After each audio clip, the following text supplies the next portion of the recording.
오늘도 주님과 동행하는 하루가 되시기를 축복합니다.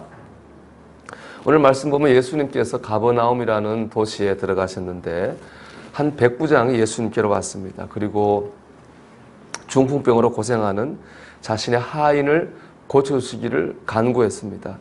이에 주님께서는 그 하인 고쳐주려고 백부장의 집으로 가자 하셨는데 백부장이 예수님 오심을 거절합니다. 그리고 주님께서 여기서 말씀만 하셔도 내 하인이 나을 줄 믿습니다. 그렇게 얘기를 합니다. 이를 본 예수님이 이렇게 반응하십니다. 우리 10절인데요. 예수께서 들으시고 놀랍게 여겨 따르는 자들에게 이르시되 내가 진실로 너희에게 이르노니 이스라엘 중 아무에게서도 이만한 믿음을 보지 못하였노라. 이렇게 말해요. 예수님이 놀라셨어요. 예수님이 감동을 받으셨어요. 이 백부장의 믿음과 모습을 보고 예수님이 감동을 받으시고 그의 기도에 응답해 주셨습니다. 여러분, 우리가 예수님을 이렇게 감동시키는 그런 기도하는 사람이 되어야 되겠습니다. 주께서 응답하시는 그런 역사를 경험하시기를 축복합니다.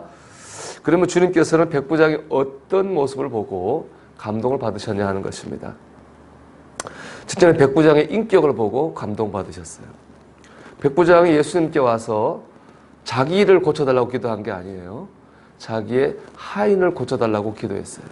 이건 놀라운 일입니다. 왜냐하면 당시에 하인, 종은 아주 비천한 존재였기 때문에 그렇습니다. 아리스토텔레스라고 한 학자가 이렇게 말했습니다. 생명이 없는 물건에 대해서는 우정도 정의도 있을 수 없다. 실로 말이나 소에게도 그러하며 노예를 향해서도 우정이나 정의는 있을 수 없다. 도구가 생명이 없는 노예인 것과 똑같이 노예는 살아있는 도구다. 이렇게 얘기했어요.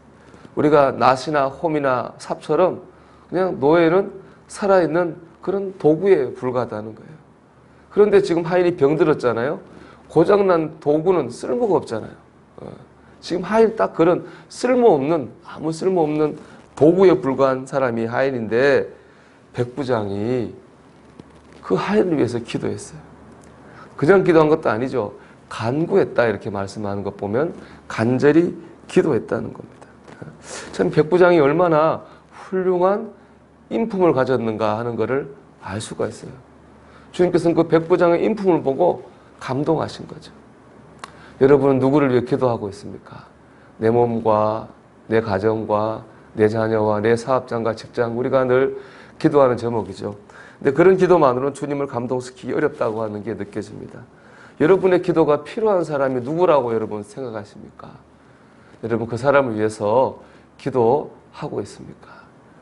그런 인격이 느껴지는 기도, 사랑에 들어가 있는 기도가 주님을 감동시키는 겁니다. 여러분 주님을 감동시키는 기도자가 되시기를 축복합니다. 두 번째는 백부장의 겸손입니다. 백부장 글자 그대로 100명의 군대를 부릴 수 있는 힘이 있는 그런 장교입니다. 그리고 당시 유대를 지배하는 지배민족인 로마 사람이죠. 이에 비해 예수님은요, 지배당하는 민족의 유대인입니다. 지배당하는 사람에 불과하거든요. 분명히 백부장은 예수님을 오라가라 할 수 있는 권력이 있습니다. 그런데 백부장은 자신의 힘을 사용하지 않아요. 오히려 예수님께서 자기 집에 오려고 하니까 감당하지 못하겠습니다. 이렇게 하고 오심을 거절합니다. 이 감당하지 못하겠다는 말의 뜻은 뭐냐? 나는 가치가 없습니다. 이런 뜻이에요. 예수님이 오시는 것을 감당할 만큼 내 가치가 없다는 겁니다. 당시 유대인이 이방인의 집에 들어가는 것은 율법을 어기는 거예요. 예수님이 백부장의 집에 들어온다고 하는 것도 예수님이 율법을 어겨야만 되는 거거든요. 백부장이 이걸 알죠. 얘기하는 거예요. 예수님, 율법을 어기면서까지 제 집에 들어오실 만한, 저는 그럴 만한 가치 있는 사람이 아닙니다. 저는 죄인입니다. 이렇게 백부장이 고백하는 거예요. 이 겸손한 모습에 주님이 감동하셨어요. 여러분, 주님은 겸손한 모습에 감동하십니다. 신앙의 세계와 세상의 세계는 다릅니다. 내가 죄인입니다 고백하면은 의인이 됩니다. 반대로 내가 의인입니다 라고 자신하는 순간에 죄인이 됩니다. 내가 부족하고 연약합니다 라고 고백하면 힘을 얻습니다. 반대로 내 힘으로 다 잘할 수 있습니다 라고 생각하면 연약해지는 겁니다. 하나님께서는 낮은 마음을 가진 사람에게 은혜를 주시고 복을 주십니다. 우리는 늘 죄인입니다. 하나님 앞에 연약합니다. 그런 마음을 가져야 될 줄로 믿습니다. 세 번째로는 백부장의 믿음입니다. 백부장은 주님께서 집에 오시지 않고 말씀만 하셔도 하인이 나을 것이다 그렇게 말을 합니다. 왜냐하면 자기가 다니는 군대가 그렇거든요. 군대가 그렇잖아요. 상사가 부하한테 이래라 저래라 명령하면은 부하는 그대로 복종해야 되지 않습니까? 그것처럼 예수님께서 명령만 하면은 하인 안에 있는 병이 그 명령을 따라서 떠나갈 거라고 백부장은 믿었다는 거죠. 그 말은 뭐냐? 예수님이 그런 힘과 권세를 가지고 있다고 하는 것을 이 백부장이 믿었다는 것입니다. 백부장은 유대인도 아니고 이방인이잖아요. 이방인인 로마 사람 백부장이 예수님을 믿었습니다.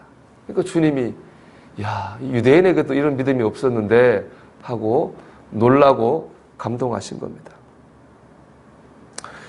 여러분에게 예수님은 누구십니까? 여러분에게 예수님은 어떤 분이십니까? 하나님의 아들이십니까? 주님이 말씀하면 이루실 줄을 믿으십니까? 오늘 말씀의 포인트가 여기 있어요. 이루어지는 걸 보고 믿은 거 아니잖아요. 그죠? 믿을 때 말씀이 역사했습니다. 말씀이 이루어지는 걸 보고 믿은 게 아니에요. 믿을 때 말씀이 이루어졌다는 겁니다. 말씀대로 병이 나았습니다. 우리가 믿을 때 하나님의 말씀이 우리 안에서 역사가 될 줄로 믿습니다. 그러니까 백부장은 그의 인격으로 또 겸손으로 믿음으로 주님을 감동시켰고 주님의 기적을 경험하였습니다. 여러분 오늘도 주님을 감동시키는 이 백부장의 믿음을 따라서 여러분도 주님을 감동시키고 응답을 받으시기를 주님의 이름으로 축원합니다. 우리 기도하겠습니다. 주님을 감동시키는 믿음으로 주님께 응답받게 해주시옵소서 기도드리겠습니다.